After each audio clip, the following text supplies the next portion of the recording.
Hello guys, welcome back to my channel. सबसे पहले मेरी तरफ से आप सबको जय माता दी, जयकारा शेरावाली की जय। दवना मड़ुआ वासे अंगना पवनी हो, दवना मड़ुआ वासे अंगना पवनी, घेरैलू ए मैया जाए ना दे बघरवायलू ए मैया जाए ना दे। हम तया पाना अंगन वासे ए जाए ना देव, हम तया पाना अंगनवा से जाए ना दे।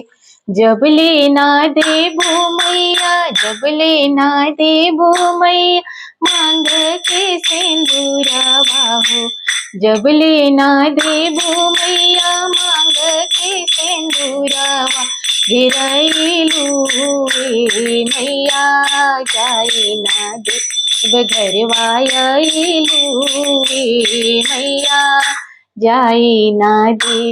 अपना के मांगी मैया सोलह हो सिंगारवा हो, अपना के मांगिल मैया सोलह हो सिंगारवा, स्वामी जी के रोजी रोज गरवा ए मैया, स्वामी जी के रोजी रोज गरवा ए मैया। जब ले ना देबू मैया गोदी में बालकवा हो, जब ले ना देबू मैया गोदी में बालकवा, घेरैलू ए मैया जाए ना दे बघरवायलू ए मैया जाए ना दे। बेटवा के मांगी मैया रोजी रोज गरवा हो, बेटवा के मांगी मैया रोजी रोज गरवा, पतोहिया के सोलह हो सिंगार मोरी मैया, पतोहिया के सोलह हो सिंगार मोरी मैया, घेरैलू ए मैया जाए ना दे बघरवायलू ए मैया जाए ना दे। कटबो में निमिया गछिया रहिया घेरवई हो, कटबो में निमिया गछिया रहिया घेरवई हो, घेरैलू ए मैया जाए ना दे बघरवायलू ए मैया जाए ना दे। कटबो में मेहंदी गछिया रहिया घेरवई हो, घेरैलू ए मैया जाए ना दे। हम तया पाना अंगनवा से जाए ना दे।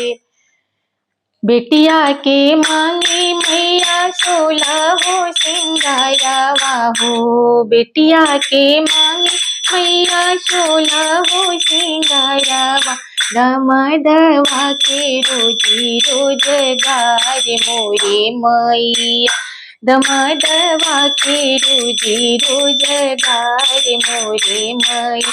जब ले ना देबू मैया, जब ले ना देबू मैया ये हो मरदानवा, घेरैलू ए मैया जाए ना दे बघरवायलू ए मैया जाए ना दे।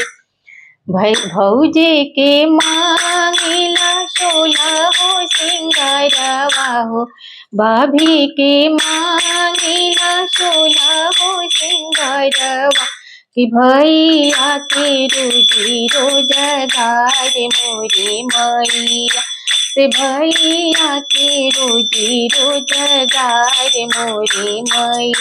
जब ले ना देबू मैया, जब ले ना देबू मैया ई है वरदानवा हो, जब ले ना देबू मैया ई है वरदानवा, घेरैलू ए मैया जाए ना दे बघरवायलू ए मैया दे बघरवा आइलू वे मैया जाई ना दे कटबो में दौन मड़ुआ अंगना लिपवाई बोहो कटबो में दौन मड़ुआ अंगना लिपवा बोहो घरवा आइलू वे मैया जाई ना देब हम तो अपना अंगनवा से जाई ना देब हम तो